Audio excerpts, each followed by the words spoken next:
चला सुरू करूया अकॅडमिक सेक्शनची पूर्ण प्रक्रिया. सर्वप्रथम आपण अकॅडमिक सेक्शनमध्ये जातो आणि सेक्शन ऑप्शन ओपन करतो. इथे आपण नवीन सेक्शन तयार करतो, जसं मॉर्निंग किंवा इव्हनिंग, आणि सेव्ह करतो. यानंतर आपण क्लास सेक्शनमध्ये जातो.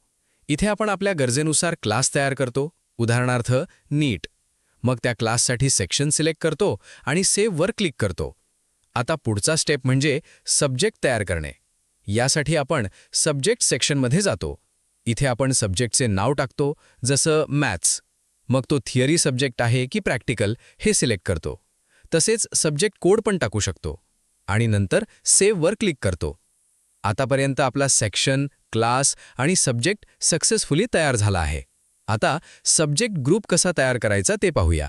यासाठी आपण सब्जेक्ट ग्रुप ऑप्शनमध्ये जातो. इथे आपण सब्जेक्ट ग्रुपचे नाव टाकतो, जसं नीट सायन्स ग्रुप. मग क्लास सिलेक्ट करतो, जसं नीट. सेक्शन सिलेक्ट करतो आणि सब्जेक्ट्स निवडतो आणि सेव्ह वर क्लिक करतो. अशा प्रकारे आपला सब्जेक्ट ग्रुप देखील तयार होतो. जर तुम्हाला नंतर काही बदल करायचे असतील तर राईट साईडला असलेल्या ॲक्शन ऑप्शनवर क्लिक करा. जिथे पेन म्हणजे एडिट आयकॉन दिसेल तिथून तुम्ही सहजपणे डिटेल्स एडिट करू शकता. आणि अशा प्रकारे तुम्ही अकॅडमिक सेक्शन सहजपणे मॅनेज करू शकता.